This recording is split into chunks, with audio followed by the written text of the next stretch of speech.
Esto es muy buenas noches, ¿cómo están ustedes? Soy Manuel Quiles Cruz, estamos en la mesa 26ª, mesa permanente de política educativa. Hoy tenemos un tema que va a causar chispa. ¿El sistema educativo nacional realmente es inclusivo? Y hoy se presentan con nosotros dos grandes maestros mexicanos que han eh, colocado siempre una posición en defensa de la educación especial. Y en esta noche, primero voy a saludar al doctor Miguel Ángel Vértiz Galván, que se encuentra con nosotros como todos los lunes a las 20 horas. Muy buenas noches, doctor. Buenas noches, maestro Manuel Quiles. Un gusto saludarte. Un abrazo a todos los que nos siguen desde la Ciudad de México y desde cualquier parte del país. Un saludo, gracias por estar aquí. Pues el día de hoy tenemos una mesa muy importante. Es un tema central, fundamental, importantísimo para el desarrollo del sistema educativo mexicano, que es el de la inclusión y la inclusión desde el enfoque de derechos humanos. Pues bienvenidos, me parece que es un tema que, como tú dices, va a causar chispas y si no, por lo menos va a causar una profunda reflexión necesaria para introducir este tema de manera definitiva en las prácticas cotidianas de la educación.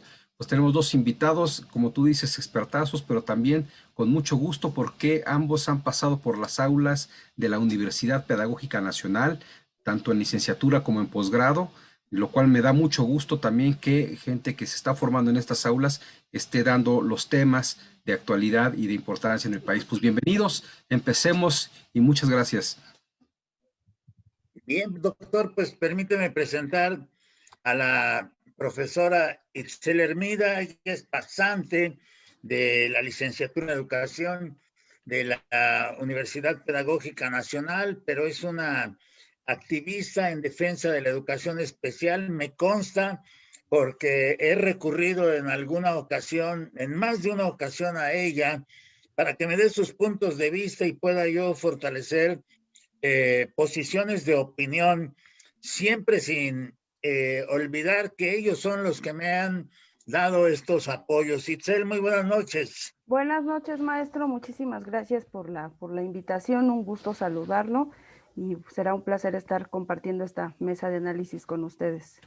Esta mesa se llena de mucho honor porque conozco tu trayectoria y tus puntos de vista y son puntos de vista que van a causar chispa porque vamos a hablar del sistema educativo nacional y ver si realmente es incluyente. Así es que ahorita regreso contigo, Itzel. Voy a presentar al maestro Víctor Santos Catalán, también egresado de la Escuela Normal de Especialización en una de las líneas, una de las líneas que tiene que ver con la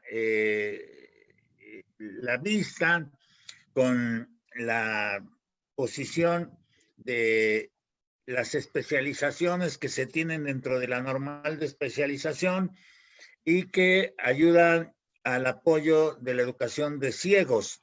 Así es que, Víctor Santos Catalán, muy buenas noches.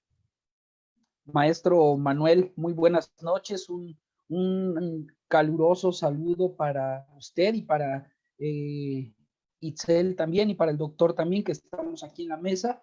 Y pues totalmente agradecido por la invitación. Aquí vamos a platicar y analizar algunos puntos medulares.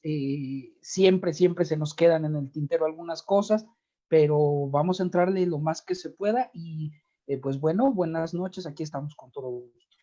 Pues, maestro Víctor, siempre será un gusto escucharte porque eres un conocedor de la educación especial y además, como bien dijo el doctor Miguel Ángel Vértiz Galván, también eres egresado del posgrado de la Universidad Pedagógica Nacional.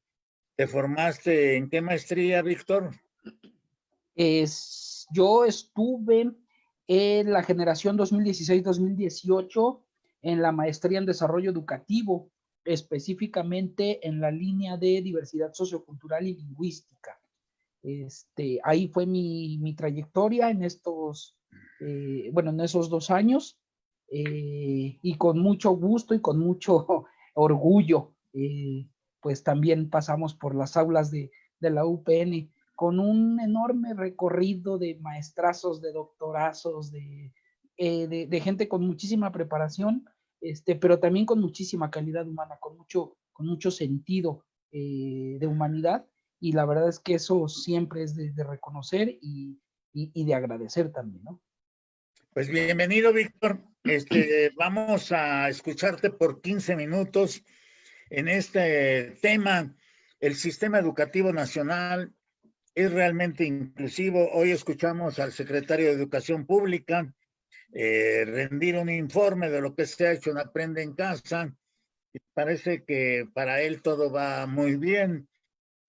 Así parece que también para el sistema educativo, pero siempre hay la opinión de los maestros y de los especialistas como ustedes que nos pueden dar puntos de apoyo para reflexionar sobre esto. Así es que te dejamos 15 minutos al micrófono y estás en la pantalla, Víctor. Claro Adelante. que sí, maestro. Claro que sí, maestro. Pues muchas gracias.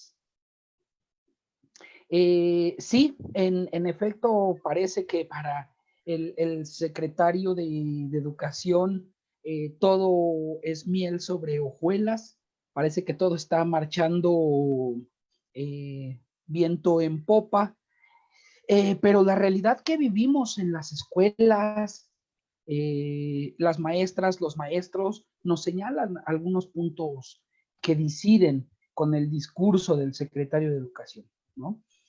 Cierto es que hay avances, cierto es que algunas cosas están saliendo más o menos bien o bien, pero también hay algunas otras cosas que no están avanzando, y en esas no se pone atención. Por lo menos públicamente o discursivamente se les resta importancia, se les resta valor. Entonces, pues nosotros en estos 2 días pasados, jueves y viernes, por lo menos en educación básica, pues tuvimos consejo técnico, las sesiones 3 y 4 del consejo técnico escolar. Y parte del trabajo pues era reflexionar en torno a cómo ha estado marchando la educación en estos momentos de pandemia, que vamos, dicho sea de paso, nos trae en un caos, ¿no? O sea, nos trae muy, muy inestables, sin saber muy bien cómo hacerle, sin saber muy bien cómo de qué va esto de la educación a distancia, con nuestros intentos de trasladar nuestra aula física a nuestra aula virtual y explicar de la misma manera en las computadoras, a través de las computadoras, enseñar los mismos contenidos. Y nos ha tocado estar reflexionando, estar innovando. A la fuerza, me parece que muchos de nosotros hemos tenido que aprender el uso de las herramientas tecnológicas que hoy más están como que sobre la mesa, ¿no? Bueno, distintas plataformas y distintas herramientas educativas que definitivamente yo me atrevo a pensar que si nos hubieran dicho sin pandemia, oigan, ¿quién se lanza a tomar estos cursos para aprenderle? Pues a lo mejor no hubiéramos sido la mayoría, seguramente hubiera habido muchos entusiastas, muchos animosos, pero no estuviéramos como que todo el sistema educativo volcado en esa dinámica, ¿no? Y pues a la fuerza le hemos tenido que estar aprendiendo, hemos tenido que estar investigando, implementando algunas herramientas, y digo, eso también nos ha beneficiado, eso también nos ha dado un plus como maestros, como educadores, y sobre todo como sostén sostenes de un vínculo entre familias y escuelas, entre niños y niñas, y niños con los maestros, ¿no? ¿Qué es lo que nos ha pasado en este periodo de pandemia? Que el sistema educativo me parece que se ha desnudado, ha quedado al descubierto algo que sabíamos que estaba ahí, algo que sabíamos que sucedía, pero que no era tan visible, que estaba como más o menos oculto, como más o menos maquilladito, como más o menos disfrazado con alguno que otro discurso por ahí de algún discurso facilista, algún otro discurso optimista, ese echaleganismo, ¿no? Que de pronto es utilizado para disfrazar muchas de las realidades.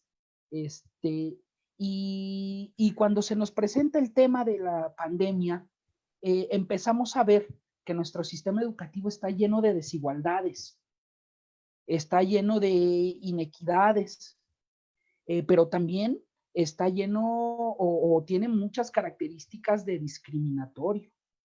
Voy a centrarme en el tema de los niños y de las niñas con discapacidad únicamente, para no ampliar tanto el tema y como que de manera didáctica poderlo ir desglosando un poquito a profundidad, ¿no? Entonces, vemos que muchos de los niños y muchas de las niñas con discapacidad que están inscritos en el sistema educativo nacional no encuentran respuesta a las necesidades de vida, a las necesidades de aprendizaje, las necesidades básicas de aprendizaje, y encontramos que también es una situación tremendamente aguda la desigualdad económica, la desigualdad digital, ¿no? En la que están los niños y las niñas con discapacidad, y que esto es producto de un problema sistémico realmente fuerte, realmente grande, no únicamente del sistema educativo, sino de todos los sistemas de conformación social, de la economía, de la política, de la salud, de la cultura, por supuesto, sí, de la educación. Y entonces vemos que, pues, a quienes les ha costado muchísimo más trabajo seguir esta situación de aprende en casa, pues ha sido a niños y a niñas con discapacidad que cursan la educación básica. ¿Qué más nos ha dicho el sistema? Nos ha dejado percibir ahorita con la pandemia el sistema educativo nacional, que por más que se ha dicho que estamos en una época distinta, seguimos viendo que nuestra educación es homogénea, que tiene un rasgo de perfil de egreso, que tiene un rasgo de perfil de egreso de la educación secundaria, un rasgo de egreso, unos rasgos de egresos un perfil de egreso de la educación primaria. Y entonces, ¿qué quiere decir? Todos los niños tienen que cumplir con esto. Todos los niños se tienen que asemejar, se tienen que acercar, tienen que presentarse, tienen que dibujarse de una o de alguna o de otra manera de las que espera el sistema educativo nacional, ¿no? Pero ¿qué pasa con nuestros estudiantes, niños y niñas, que sus necesidades de aprendizaje son otras, sus necesidades de autocuidado son otros? Porque nuestra escuela ha estado centrada únicamente o mayoritariamente en lograr que los niños aprendan a leer, en lograr que los niños aprendan a escribir, en lograr que los niños aprendan a sumar y a restar, a multiplicar y a dividir. Vamos, a lo que le hubiera llamado la UNESCO o a lo que le llamó la UNESCO las necesidades básicas de aprendizaje, ¿no? Desde 1990 más o menos en Tailandia. Pero ¿qué es lo que estamos viendo? A nosotros nos escriben mucho y tenemos historias de relatos de vida de familias que dicen, híjole, ¿de verdad eso es lo que está pasando en las escuelas? Entonces, ¿cuál es el sentido de que yo lleve a mi hijo? ¿Cuál es el sentido de que yo lleve a mi hija? Mejor lo saco del sistema educativo. Mejor dejo que pierda este año. ¿Por qué? Porque lo que están viendo a través de la televisión, porque lo que están recibiendo a través de Internet, a través del correo institucional, a través de las plataformas Classroom, Google Meet, el mismo Zoom, es un trabajo que poco responde o nada responde a las necesidades reales de la vida de la persona con discapacidad. No quiero decir que esto sea en todos los casos, ni con todas las personas. Siempre, por supuesto, hay matices, siempre por supuesto hay excepciones, siempre por supuesto hay ejemplos de logro, de éxito, y por supuesto que hay niños y niñas con discapacidad que están siguiendo y se les está facilitando el tema del Aprende en Casa, ahora el Aprende en Casa 3. Pero también hay que poner la atención en los niños a los que, pues, lo que están viendo en la televisión tiene poco significado y tiene poca relevancia, poca importancia para el desarrollo de su vida cotidiana, de su vida diaria, ¿no? Los papás y las mamás han estado reflexionando en este periodo seriamente sobre esta situación. Sobre a qué estoy mandando a mi hijo, a qué están mandando a sus hijos o a sus hijas a la escuela, a que aprendan qué, y qué tanto es importante eso que aprendan en la escuela para su vida. Es muy importante que un niño aprenda a leer y escribir, que un niño aprenda a sumar y a restar, que un niño aprenda a identificar cuál es un texto científico, de un texto literario, de un texto expositivo, de un texto informativo. Es muy importante. Y dicen los papás, sí, de verdad, mi hijo lo que necesita para su vida es esto. Mi hijo, en principio de cuentas, es independiente, es autónomo. Él solo o ella sola se va a ir a la tienda a comprar los dulces, los chuchulucos, las tortillas. Cuando la respuesta es sí, es independiente, sí hace esas actividades, pues qué bueno que aprenda a leer y escribir, que aprenda a sumar y a restar. Eso está perfecto porque le va a ayudar. Pero cuando la respuesta que los papás encuentran es no, mi hijo ahora no es independiente, mi hijo ahora no es autónomo, y probablemente cuando llegue a su etapa de juventud, a su etapa de adulto o de adulta, tampoco lo sea, tampoco sea autónomo, tampoco sea independiente. Bueno, entonces ahí es cuando se pone en cuestionamiento. ¿Para qué le sirve entonces aprender a sumar, aprender a restar, aprender a leer y escribir, y aprender a identificar distintos tipos de textos? ¿Y a dónde vamos con todo esto? A que nuestro sistema educativo está centrado en un estudiante imaginario promedio que es el capaz de poder aprender todo esto, y sobre todo que es esa vida, esa persona, ese niño o esa niña a quien se supone que le va a servir para su vida futura a aprender todo eso. Pero ¿qué pasa con los outsiders? Con todos los niños que quedan fuera, en este caso niños y niñas con discapacidad que necesitan aprender otra cosa, que antes de aprender a leer y escribir, antes de aprender a sumar y a restar, necesitan aprender a cuidarse, a autocuidarse. Necesitan aprender a tomar decisiones, necesitan aprender a autosostenerse para que en una vida futura, si es que se presenta la situación de que se queden solos en la vida, puedan sobrevivir, que se puedan bañar, que puedan preparar un jugo, un sándwich, un huevo, un bistec, que se sepan servir un vaso de leche, una taza con café, un vaso con agua. En el caso de las niñas, que se puedan cambiar y que se sepan cambiar una toalla sanitaria, que tengan la capacidad de alejarse de una persona cuando se les está acercando de una manera malintencionada. Vamos, un montón de cosas. Vestirse, amarrarse los zapatos,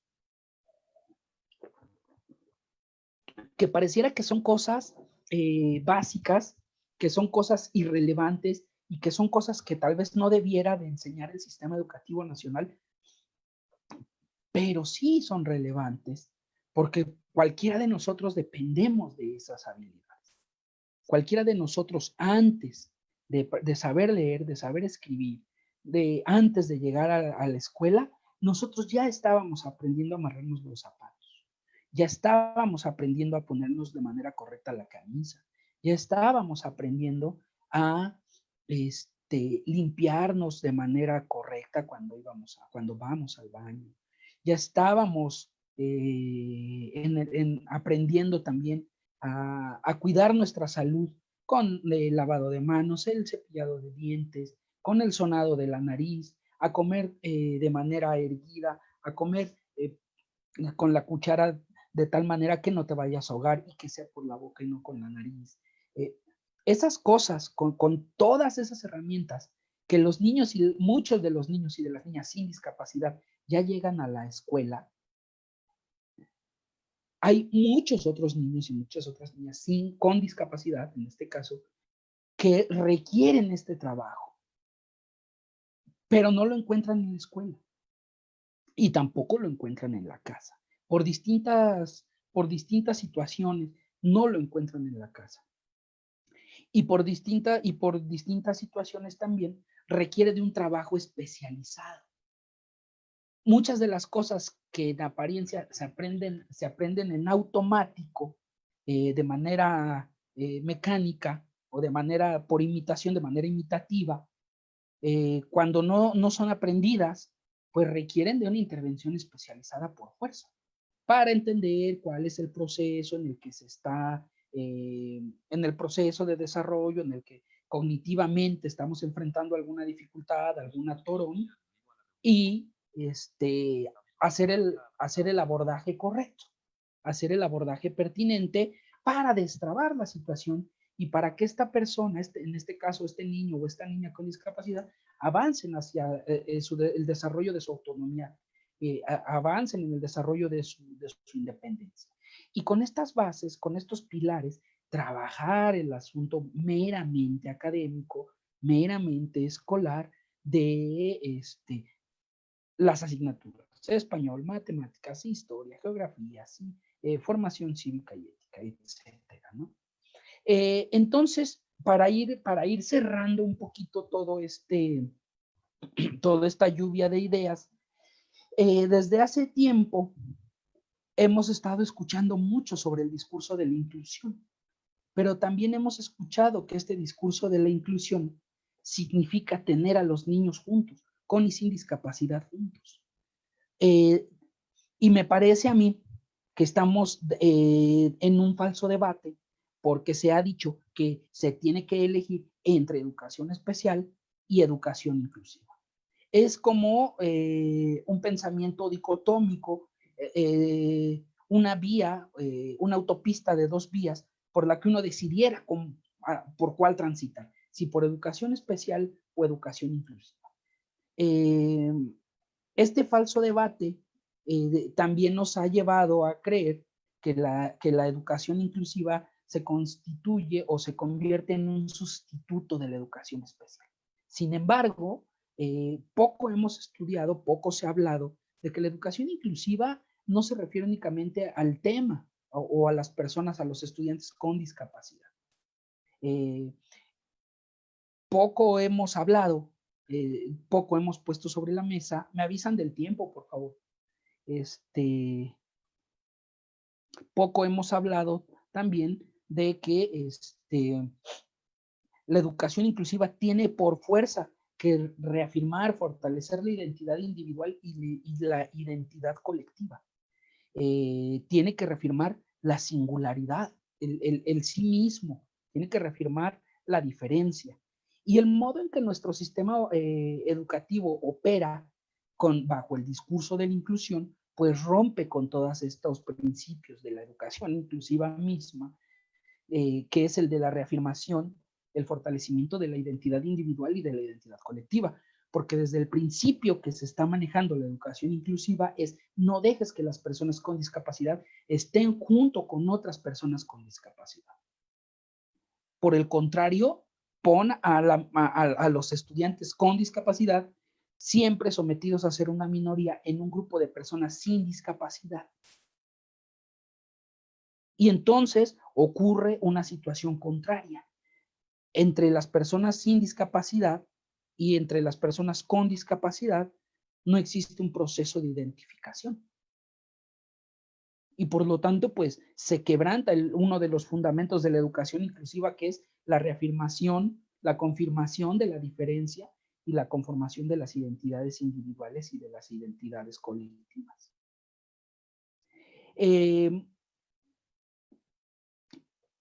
Dentro de este falso debate entre educación especial y educación inclusiva, también se dice que la educación especial discrimina, segrega y excluye.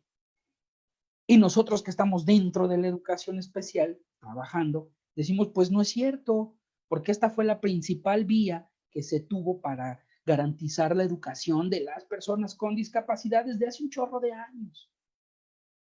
Y es una medida razonada, que existan, por ejemplo, los centros de atención múltiple, los CAM, pues son una medida razonada porque la escuela regular, por llamarla así, o la escuela básica, no cumple, no tiene las condiciones para responder a las necesidades de vida de las personas con discapacidad profunda, con discapacidad múltiple, con autismos muy fuertes, y que entonces tenerlos en un espacio distinto, pero especializado, tiene mayor sentido y es garante de su seguridad, de su integridad, de su dignidad, a diferencia de una escuela básica que no tiene las herramientas ni profesionales, ni arquitectónicas, ni estructurales para responder a las necesidades.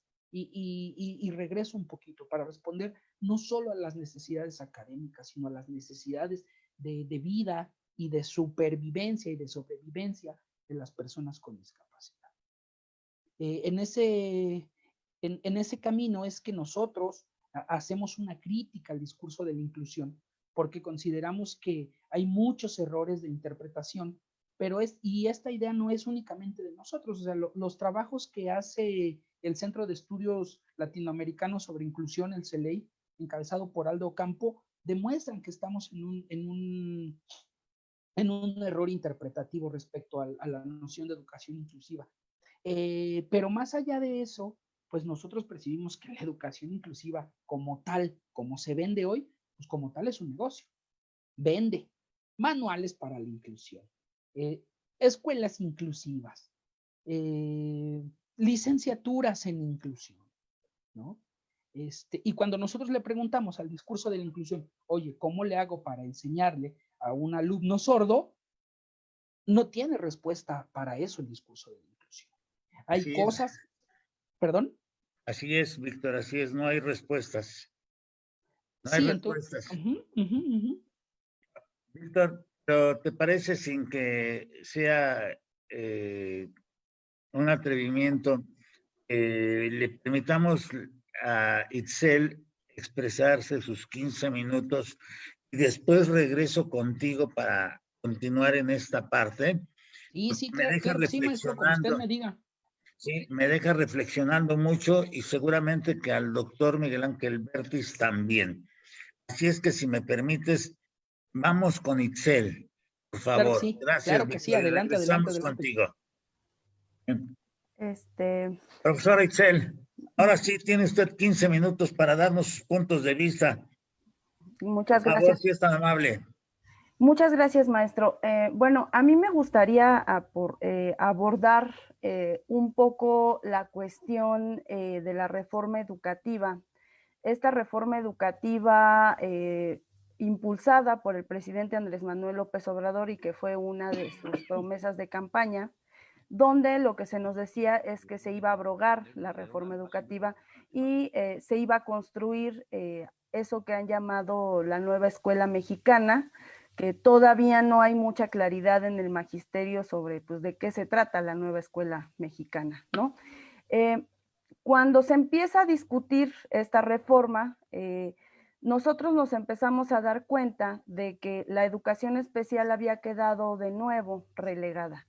Fue todo un pleito en los foros de discusión, en las audiencias públicas, en la Cámara de Diputados, en la Cámara de Senadores, donde nosotros defendíamos el que pues la educación especial tenía que ser reconocida en el artículo 3º constitucional como un derecho no solamente de las personas con discapacidad, sino de todas aquellas poblaciones que requieren de una educación especializada.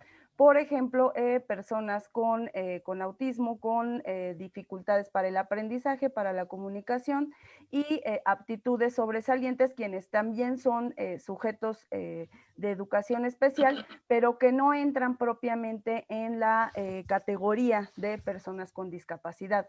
Sin embargo, esta noción reduccionista de la inclusión, donde lo que se nos plantea es que incluir significa pues, que todos están juntos en el mismo salón, se impone, y lo que tenemos es el principio de inclusión como uno de los ejes rectores del sistema educativo nacional, y la educación especial queda relegada a un transitorio, donde lo que se plantea es que se impartirá en casos excepcionales. Hasta la fecha no sabemos a qué se refiere esto de casos excepcionales, y uno de los temas a discutir dentro de las mesas para la construcción de la Estrategia Nacional de Inclusión Educativa era precisamente cómo determinar estos casos excepcionales, quién tenía que recibir educación especial y quién no, cuáles iban a ser los criterios, los parámetros bajo los cuales se iba a determinar que un estudiante tenía que recibir educación especial y que otro no. Esto es algo que, bueno, aún no se logra definir realmente. A mí me parece, yo al principio creía que no había una noción clara de parte del secretario de Educación y de la Secretaría de Educación Pública en general sobre lo que era la educación especial o sobre la importancia de la educación especial, que como ya lo dijo Víctor hace rato, pues es una disciplina que surge, que nace precisamente con el objetivo de incluir, de integrar, de reconocer el derecho de todas las personas a aprender y el reconocer que todas las personas tienen la capacidad de aprender, ¿no? Posteriormente, pues nos damos cuenta que no es que el secretario de Educación o no es que la SEP no supiera de la importancia de la educación especial, simplemente no querían saber, ¿no? Y esto pues obedece a intereses pues particulares, intereses económicos. Nosotros sabemos, y seguramente ustedes también lo saben, que la discapacidad vende y vende mucho, ¿no? Para ejemplo, pues ahí tenemos al Teletón, ¿no? Donde cada año pues tenemos a un grupo de gente que sale a convencernos y a decirnos que, pues que hay que donar al Teletón, porque si donamos al Teletón, pues vamos a ayudar a la rehabilitación de las personas con discapacidad, etcétera. Entonces, la discapacidad pues se constituye de esta manera como un negocio muy lucrativo. Llama mucho la atención que no se llame, no se involucre a los maestros de educación especial, a los padres de familia, a las propias personas con discapacidad. Hay maestros con discapacidad como Víctor, ¿no? No es el único, sino que hay varios, ¿no? En el país, que creo yo que son los que tendrían que estar en la Secretaría de Educación Pública, pues diseñando las estrategias, diciendo qué es lo que se tendría que estar haciendo y por dónde, y no este grupo de asociaciones de la sociedad civil que si bien han hecho aportes interesantes, pues no conocen la realidad y el día a día que se vive en las escuelas de México, ¿no? No conocen cuáles son las situaciones que enfrentan, las barreras que enfrentan los alumnos con discapacidad en las zonas rurales, en las zonas indígenas o incluso en las zonas urbanas catalogadas como de alta marginación o en cualquier otra escuela, ¿no? Entonces, sí es de llamar la atención que la SEP, en lugar de aprovechar todo el potencial que tiene en sus maestros, en sus padres de familia y en sus alumnos, pues prefiera recurrir a asociaciones de la sociedad civil para el diseño de estrategias. Finalmente, bueno, supuestamente se construye una estrategia de inclusión que pues hasta ahorita no se ve reflejada, ¿no? No vemos ningún cambio favorable. Entonces, pues la conclusión es que sí, la inclusión está en la Constitución, está en el papel, pero pues seguimos sin verla dentro de las aulas, seguimos sin verla en el sistema educativo. Lo que estamos viviendo ahorita con la pandemia pues no es algo que haya surgido ahorita en este año. Simplemente son cuestiones que el sistema educativo pues venía arrastrando deficiencias, desmantelamiento, falta de maestros, falta de personal, falta de especialistas, que pues se ponen en evidencia ahorita que se trata de implementar estas estrategias de aprende en casa, que pues es importante decir que no responden a las necesidades de las personas con discapacidad. Se hicieron varios programas de educación especial dentro de la serie de Aprende en Casa, pero pues un programa semanal o quincenal sobre educación especial, pues no da respuesta a las necesidades de los alumnos. Desde mi punto de vista, y comparto la opinión de Víctor, no solamente en el caso de estudiantes con discapacidad, sino creo que en el caso de todos los alumnos, pues tendríamos que estar procurando otros aprendizajes, ¿no? Dejar de lado el currículo, ¿no? Dejar de lado los planes y programas de estudio, que no es que no sean importantes, ¿no?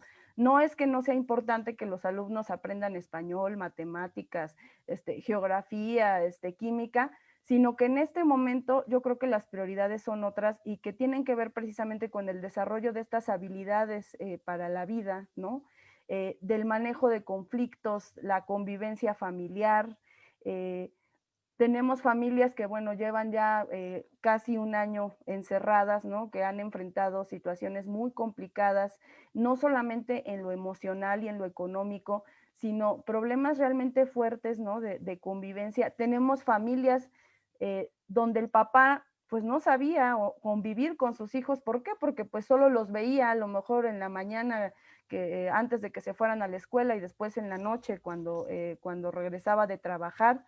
Entonces tendríamos que estar pensando qué es lo que necesitan los alumnos aprender, qué habilidades necesitan desarrollar, y también esto nos hace pensar qué escuela queremos para los estudiantes con y sin discapacidad cuando regresemos a las aulas, porque vamos a regresar totalmente transformados. No podemos cerrar los ojos y pretender que el regreso a las aulas va a ser retomar las clases donde las dejamos.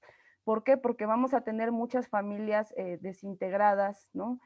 Muchos maestros que ya no van a regresar a las escuelas. ¿Por qué? Porque lamentablemente fallecieron. Muchos alumnos que van a haber perdido un abuelo, una tía, una mamá, un papá, un amigo, y tenemos que pensar de qué manera vamos a enfrentar esa situación, qué nuevas formas de convivir, ¿no? ¿Qué nuevas formas de construir la comunidad escolar vamos a implementar, en lugar de estarnos preocupando porque los alumnos pues contesten los exámenes y porque los alumnos terminen la tarea de matemáticas? Yo creo que ahorita la prioridad en las familias pues es sobrevivir, ¿no? Más que la cuestión de la escuela, pues la prioridad para muchas familias es cuidar la salud y no morirse de hambre, ¿no? Esa es la realidad. Entonces, en cuanto a educación especial, pues lo que estamos viendo ahorita no es algo, porque yo de pronto escucho, ¿no? Muchos comentarios, sobre todo en los grupos de derechos humanos de personas con discapacidad, donde dicen, es que este gobierno está desmantelando toda la educación y todos los servicios para personas con discapacidad. Y digo, no, no es cierto. Este gobierno está dándole continuidad a lo que empezaron los gobiernos anteriores. O sea, ¿por qué? Porque el desmantelamiento de los servicios de educación especial no es algo que haya iniciado con Esteban Moctezuma. Sí, Esteban Moctezuma está haciendo su parte, ¿no? Para terminar de destruir lo que ya se estaba destruyendo, ¿no? Pero esta crisis pues la venimos arrastrando desde hace años. También es importante decir que pues yo veo a muchos maestros de educación especial totalmente pues ajenos a la situación que estamos viviendo, ajenos a esta constante amenaza de desmantelamiento de los servicios, ajenos a lo que viene en el futuro para educación especial, y pues eso tampoco contribuye a que la situación cambie, ¿no? Veo muchos maestros, no solo de educación especial, sino en general, que ni siquiera saben el contenido de la reforma educativa, ¿no? Y de las leyes reglamentarias, no saben qué es lo que se aprobó, no saben qué, o sea, no tienen idea, ¿no? De cuáles han sido los cambios, y por eso tenemos de pronto comentarios donde dicen, es que la evaluación ya se eliminó. No, no es cierto, la evaluación ahí sigue, ¿no? O sea, se le quitó lo punitivo, pero la evaluación sigue ahí, pero los mecanismos de opresión, o sea, siguen ahí, siguen aplicándose, la discrecionalidad en el reparto de plazas, o sea, todo lo que nos prometieron que ya no iba a existir, lo seguimos viendo, ¿no? Y pues lamentablemente muchos maestros pues no se involucran, y también es comprensible, ¿no? Porque bueno, ¿a qué hora te involucras cuando tienes que lidiar con la escuela a distancia, que pues ha resultado ser mucho más demandante y mucho más difícil de lidiar con eso que las clases normales? Y que ahora, bueno, incluso la SEP está pidiendo que los maestros contacten a los alumnos con los que no se ha, o de los que no se sabe, o con los que no se ha tenido contacto, y dices, bueno, ¿cómo le haces, no? Y de pronto parece ser un problema del maestro, ¿no? No de la SEP, sino el maestro es el responsable de solucionar que haya alumnos que no tengan internet, que no tengan acceso a la tecnología, que no puedan entregar trabajos, y la SEP sigue pretendiendo, ¿no? Como ya lo mencionaba el maestro Quiles, ¿no? Tenemos un secretario de Educación que sale a decirnos que, pues, que todo va excelente, ¿no? Que su estrategia ha sido un éxito, que los maestros están de acuerdo. Pues yo quisiera saber, pues, a qué maestros se les preguntó, ¿no? ¿Quiénes fueron los encuestados para determinar que la estrategia de Aprende en Casa es un éxito? Porque yo no conozco un solo maestro o una sola maestra que haya dicho, a mí en la SEP me preguntaron, ¿no? ¿Quién sabe, no? Igual y se le preguntó a las asociaciones de la sociedad civil, o quién sabe, ¿no? Sería bueno saber. Bueno, creo que hasta ahí la dejo porque ya me pasé un poquito del tiempo. Iban muy bien. La verdad es de que sí nos dan muchos puntos para los comentarios del doctor Miguel Ángel Bertis Galván. Gracias, maestro Quiles. Pues bueno, muy importante lo que se está discutiendo, porque yo quiero aquí nada más agregar que tiene profundos impactos en la equidad. Una sociedad que no es incluyente, una educación, un sistema educativo que no es incluyente, también genera o reproduce la inequidad social. Porque sin duda, las clases sociales más acomodadas siempre podrán resolver, y resolver de la mejor manera, todos los problemas que puedan enfrentar en la educación, pero no así a las clases sociales que son menos acomodadas, más desafortunadas, y de manera desafortunada, un sistema educativo que no pone al alcance de todos, independientemente de sus discapacidades, sus capacidades, no pone al alcance de todos el acceso por igual a la educación, genera necesariamente exclusión y genera necesariamente inequidad, de tal manera que para unos habrá educación, mientras que para otros la educación será más costosa o será inaccesible. Entonces, es importantísimo el tema, es muy relevante lo que se está señalando, y yo aquí quiero hacer una reflexión que habíamos empezado en un programa en el cual analizamos el plan sectorial de educación. A mí me parece que la Constitución, si nosotros la leyéramos con detalle, está muy claro en el artículo 11, en el artículo 1, no solamente en el artículo 3, el derecho de toda persona a recibir educación, y el derecho de toda persona a la movilidad, y el derecho de toda persona a una serie de elementos que garantizan, por lo menos en lo constitucional, el derecho a la inclusión. Sin embargo, el problema por lo menos en educación, y creo que en muchos temas más, no solamente educación, pero hablando de educación, uno de los elementos que habíamos discutido es que el plan de desarrollo, el Plan Nacional de Desarrollo y el Plan Sectorial de Educación tiene un gran contenido aspiracional, es decir, se declaran está declarada la inclusión, pero tiene muy pocos programas, muy pocas herramientas, muy pocos planes y acciones con los cuales se puede lograr. Es decir, se dice y se reconocen los problemas, se plantea la necesidad de resolverlos, pero también al no mencionarlos, nos está declarando también el gobierno, por lo menos el gobierno que está actualmente, que es muy poco lo que va a hacer o lo que puede hacer. Y sin embargo, me parece que esto es fundamental. Puede ser un problema de aprendizaje, hay que aprender a hacer políticas públicas, aprender que las cosas no suceden porque se dicen, que los servidores públicos no basta que el presidente les diga tienen que ser incluyentes, hay que darles las herramientas, diseñar los programas y las acciones, asignar los presupuestos para que las cosas sucedan. Hacer gobierno también es una responsabilidad en la cual la exclusión tiene consecuencias y estamos viviendo. Me parece a mí también que el programa Aprende en Clase no solamente no es inclusivo, sino que es uno de los aspectos que genera mayor inequidad en la educación, o ha generado una mayor inequidad, y vamos a ver las consecuencias en los siguientes meses. Pues ese es mi comentario, lo dejo para reflexión. Me parece que hay mucho más que analizar, pero para dejarles la palabra a nuestros invitados, pues me gustaría plantear esas como principales reflexiones. Muchas gracias, maestro Quiles.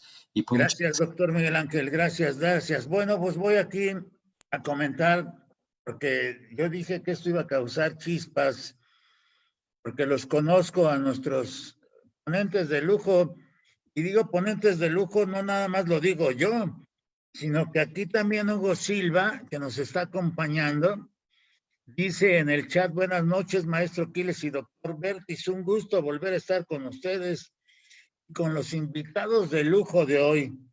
Y dice que está completamente de acuerdo con la maestra Itzel. ¿Qué realidad es la que nos vamos a encontrar al regresar de la pandemia? Una gran incógnita. Aquí yo también quiero agregar un comentario que hice en una de mis videograbaciones. Al principio de la pandemia, en marzo 29 lo hice.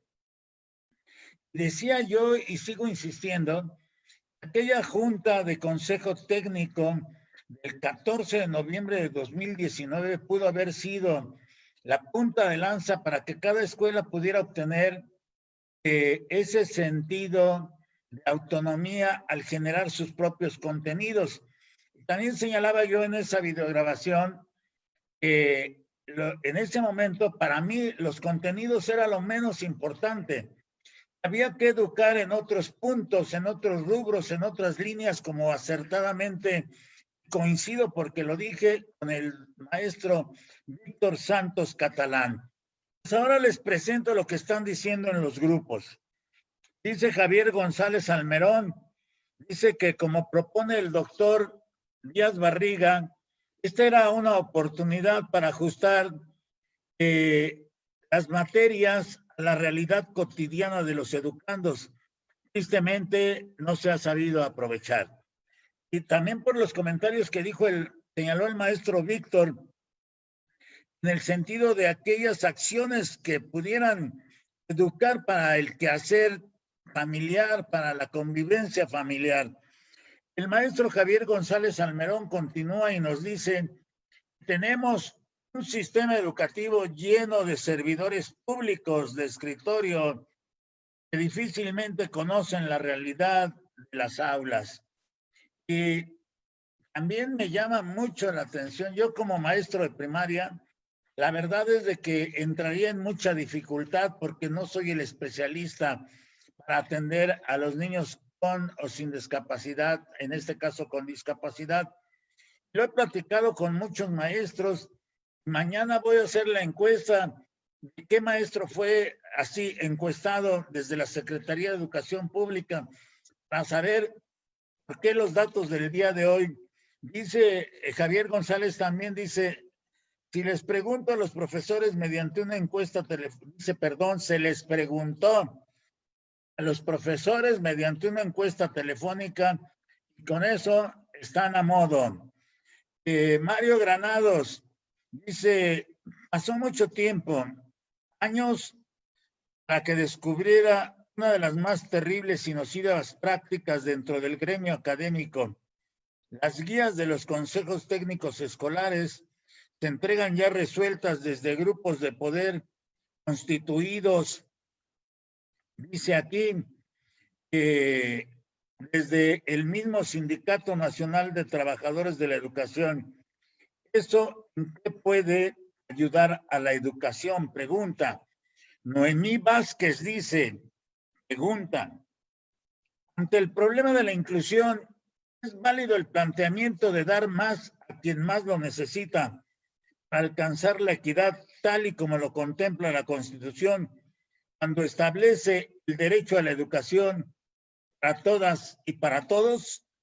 Estos son comentarios que coloco y ya escucharon nuestros invitados, así nuestros invitados de lujo, con una posición que a muchos no les agrada, pero que son cuestiones reales. Vamos con Víctor Santos Catalán. 5 minutos, maestro Víctor. Claro que sí. Adelante, por favor. Sí, gracias nuevamente.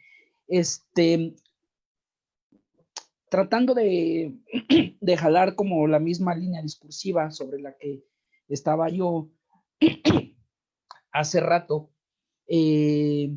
pues cuando nosotros escuchamos que nuestro sistema educativo es incluyente, o cuando nosotros decimos que somos maestros incluyentes y que entendemos únicamente que incluir es tener a todos juntos por parejo, con y sin discapacidad dentro de las mismas aulas, y que en automático eso es inclusión, también nos tiene que llevar a pensar que este mismo discurso de la inclusión así se convierte en un mecanismo más de persecución y en un mecanismo más de opresión para la base magisterial.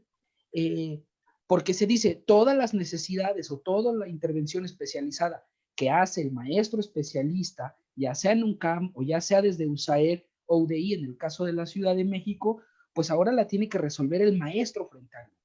Y entonces no solo tiene que enseñar a leer y a escribir y a sumar y a restar a sus 35 niños sin discapacidad, sino que también tiene que conocer todas las herramientas especializadas para enseñarle a leer, a escribir, a sumar y a restar, pues al niño o la niña que está en una situación de ceguera, al niño o la niña que está en una situación de sordera, al niño o la niña que está en una situación de discapacidad intelectual, al niño o la niña que está en una situación o en una condición de parálisis cerebral, etcétera, ¿no? Entonces, es un contrasentido todo esto, porque cuando nosotros decimos inclusión, tendría que ser distinto. O sea, la inclusión tendría que ser, a ver, maestro frente a grupo, ¿tú de qué te vas a encargar? Ah, bueno, de las asignaturas. Ok, de las asignaturas, ¿no?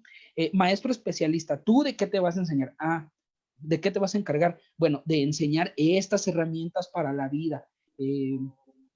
Ok, entonces se engarzan los dos trabajos, ¿no? En un mismo espacio. En un mismo espacio, quiero decir, dentro de la escuela. Tú, trabajadora social, ¿de qué te vas a encargar? Ok, de vigilar, de supervisar, de engrasar, de articular estos aspectos. Bien, psicología educativa, ¿tú de qué te vas a encargar? Ah, perfecto. Entonces, tu labor va a estar centrada en estos detalles, no en enseñar español, no en enseñar matemáticas, no en enseñar geografía, sino en generar un ambiente tal y tal en el que el niño o la niña con discapacidad puedan aprender. O les sea más accesible el contenido para el aprendizaje, ¿no? Es decir, mientras que en los fundamentos de la inclusión tendría que existir un trabajo multidisciplinar, perfectamente articulado, perfectamente engrasado, desde distintas disciplinas, desde distintas áreas, desde distintas ciencias de la educación. Lo que estamos buscando en México, lo que se está pidiendo en México, es que exista una reducción de estos equipos, de estas plantillas, y por lo tanto que sea un solo maestro el que dé respuesta a todas las necesidades. Entonces, pues eso es sencillamente imposible.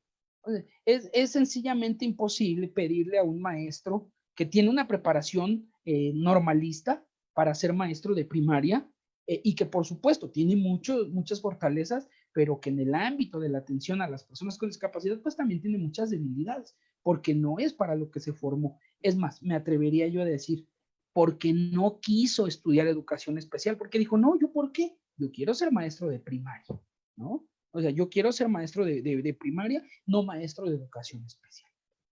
Entonces, esto que por principio fue una elección, ahora resulta que para los maestros ya no es una elección, sino es una obligación, ¿no? Y entonces el maestro que no tenga las características, las habilidades, los conocimientos y las herramientas necesarias, pues es un maestro estigmatizado, es un maestro castigado, un maestro sancionado y probablemente un maestro hasta retirado del ejercicio de la docencia, porque sencillamente cualquiera lo puede acusar de que es un maestro discriminador. ¿Por qué? Porque no quiso atender a un niño con discapacidad, que no quiso recibir o que no quiso trabajar para un niño con discapacidad.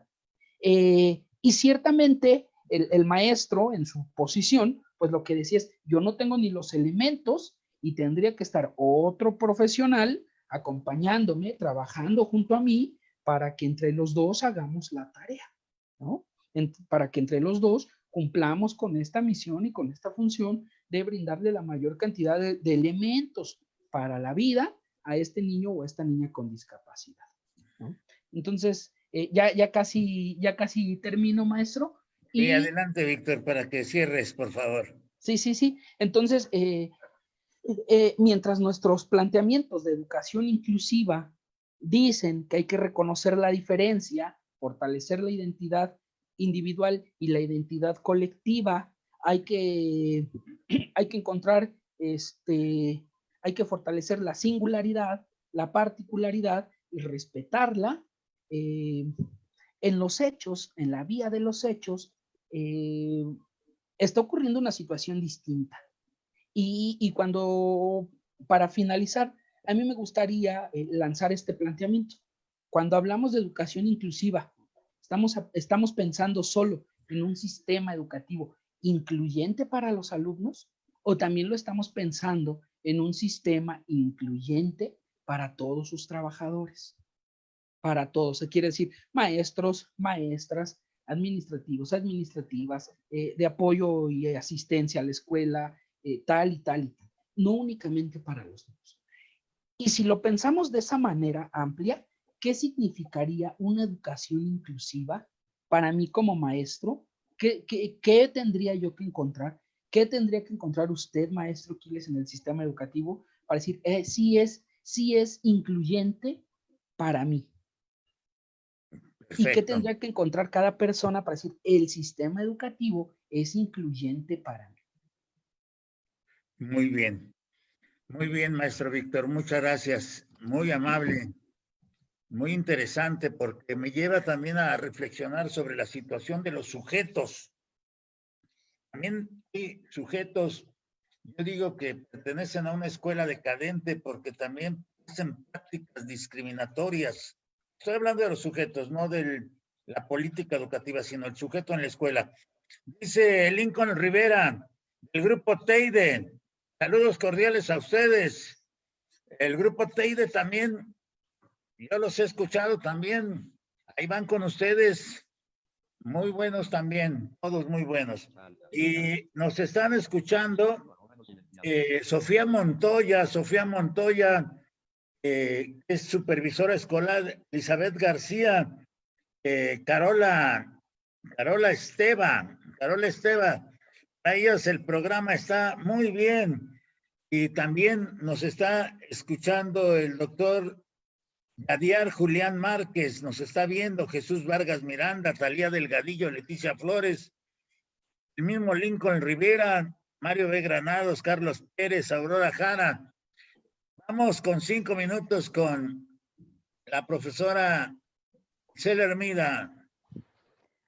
Gracias, maestro. A mí me gustaría, bueno, retomando un poco lo que decía Víctor sobre lo que pasa con los maestros, yo he comentado en estos espacios que hemos entrado en la etapa del echaleganismo, ¿no? Donde de pronto se trata de difundir esta idea con los maestros, ¿no? De échale ganas, ¿no? Y tú, si le echas ganas, pues vas a poder responder a las necesidades de los alumnos, ¿no? El maestro que no, que se declara, digamos, no preparado para responder a las necesidades de algún alumno con discapacidad, pues inmediatamente se dice es que no tiene actitud, es que discrimina, es que no le echa ganas, es que no está comprometido con la docencia y tantas otras cosas que hemos escuchado, cuando la realidad es que pues brindar atención educativa a algún alumno que tenga alguna necesidad específica, pues no es cuestión de echarle ganas, ¿no? O sea, es cuestión de preparación, es cuestión de contar con las herramientas, con los materiales, con todos los elementos necesarios para poder brindar esa atención educativa. Me llamó la atención un comentario donde preguntaban hace rato si era correcto darle más a los que más lo requerían, ¿no? Bueno, finalmente, cuando nosotros hablamos de que todos tenemos derecho a la educación, no quiere decir que todos debamos recibir la misma educación en las mismas condiciones, en las mismas aulas, con los mismos libros, sino quiere decir pues que todos los seres humanos tenemos derecho a aprender, pero a aprender de acuerdo a nuestras particularidades, a nuestras necesidades, a nuestro contexto. Cuando se implementa la política de integración educativa allá por 1990 y que surge esta idea de educación para todos, pues de pronto se entendió que educación para todos quería decir pues darle a todos la misma educación, ¿no? Entonces, de pronto se entiende que incluir pues significa pues nada más tener a todos los alumnos en el mismo salón y que todos tengan que aprender lo mismo, ¿no? Cuando no hay nada más anti-incluyente, pues que ignorar las diferentes necesidades, particularidades y además esperar que un maestro solito pues sea el que responda a todas las necesidades. Es importante mencionar también que dentro de los equipos de educación especial, pues no nada más tendría que estar el maestro de educación especial como tal, sino también tendríamos que tener a los psicólogos, a los trabajadores sociales, a los terapeutas del lenguaje y todo un equipo de profesionales que tendrían que estar brindando a los alumnos la atención que requieren. Sin embargo, pues en la mayoría de las escuelas, pues educación especial se ha reducido a un maestro para toda la escuela y en ocasiones un maestro para varias escuelas, ¿no? Y de atrás quedó el psicólogo, ya no hay trabajador social, ya hay escuelas que, bueno, ni siquiera tienen ya maestros de educación física, ya no hablemos de educación física para personas con discapacidad, ¿no? Eso simplemente no existe en el imaginario de la SEP. Y en cuanto a esta cuestión de la pandemia y de aprende en casa, pues sí es importante entender que el que haya libros en braille y en macrotipo y tengamos programas de televisión con interpretación en lengua de señas mexicana, pues eso no garantiza la inclusión. Digo, porque eso es lo que se utiliza por las autoridades, ¿no? Esteban Moctezuma, cada que se toca el tema de los alumnos con discapacidad, pues sale a hablar de los libros en braille y de la interpretación en lengua de señas, como si eso fuera lo único que se necesitara para garantizar el acceso a la educación de las personas con discapacidad. Entonces, bueno, yo para concluir, a mí sí me gustaría, pues, que se entendiera, ¿no? Que todos quienes estamos involucrados en el sistema educativo, pues entendiéramos que la educación especial no nada más es necesaria, sino que es indispensable para el desarrollo de los niños, adolescentes y jóvenes en nuestro país, y pues que hay que defenderla, ¿no? Que hay que defenderla porque aunque de pronto parece que la educación especial es algo muy ajeno, la realidad es que importa más de lo que a veces consideramos, ¿no? Gracias. Bien, maestra Itzel, muchas gracias por su comentario. Quiero abonar un poquito a lo que dicen en los grupos. Dicen, aquí dice Mario Granados, dice, totalmente de acuerdo con la reflexión de la maestra Itzel. También dice, inclusiva para todos, reafirmando lo que dice el maestro Víctor. Lo señala como una gran reflexión. Igualmente dice Mario Granados que mis compañeros en educación básica simulan que atienden a los niños con las llamadas VAPS. Así es que sí nos está viendo un buen número de maestros en diferentes grupos, lo cual aplaudimos porque la transmisión se ha compartido en muchos grupos, se ha compartido más de 70 veces en diferentes grupos y este tema da para mucho, doctor Miguel Ángel Vértiz Galván, porque estamos escuchando a dos especialistas y ahora vamos a ver que nos regale el doctor Miguel Ángel Vértiz Galván el comentario de salida, por favor.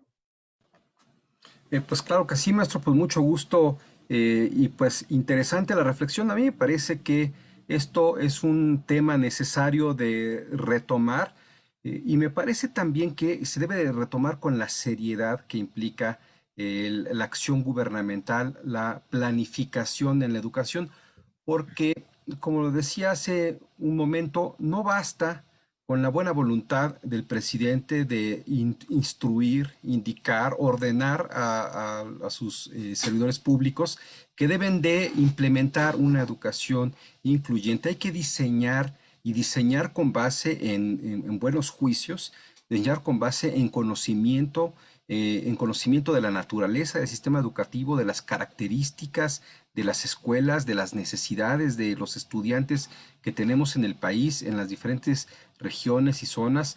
No, bien lo señala nuestra invitada Itzel, no todos los niños requieren las mismas cosas, o sea, no es suficiente decir, pues vamos a meter libros en braille, que por cierto no es que fuese un lineamiento gubernamental, eso fue a partir de un juicio que se ganó al gobierno. Y justamente este es el aspecto que no se organiza, no se ha planificado, es decir, debe haber un diagnóstico claro y una acción de políticas públicas en consecuencia. Diseñar la acción gubernamental, no dejarla a la libre comprensión, interpretación subjetiva de los diferentes actores para ver cómo le hacen para ser inclusivos, es fundamental para que esto llegue a todos lados y llegue de la misma forma y además de la forma correcta, como debe de llegar, generando equidad, generando accesibilidad a la escuela para que todo aquel que requiere de educación independientemente de su condición pueda obtenerla. Como nos dice la compañera Itzel, pues no es que todos reciban la misma educación, sino que sea la educación que le sea adecuada, es decir, los medios para allegarse de esa educación de acuerdo a sus necesidades es lo que se requiere hacer. Pero bueno, eso es una condición necesaria para las políticas públicas, que las políticas educativas sean incluyentes, requieren toda esta discusión, todo este diseño que tenemos que dar y es una discusión seria. De repente las soluciones pueden ser múltiples, se han discutido muchas alternativas, pero bueno, importante que, fíjense bien, voy a decir algo que puede ser uno de los puntos más importantes del problema. A mí me gustaría poder criticar las políticas de inclusión de este gobierno y me encantaría poder hacerlo, pero no puedo hacerlo porque no están presentes, es decir, no tengo materia de trabajo. Entonces, es importante que haya una propuesta desde el gobierno de cómo resolver el asunto, una hipótesis de cambio desde la acción gubernamental para que a partir de ello nosotros podamos dar una buena discusión. De otra manera, pues es importante hacerla, llevarla, construirla, pero si no hay un eco, si no hay una reacción de la Secretaría de Educación Pública, pues vamos a seguir hablando del tema, aunque es importantísimo, pero sin un efecto real, sin una consecuencia en la transformación de la vida de los mexicanos.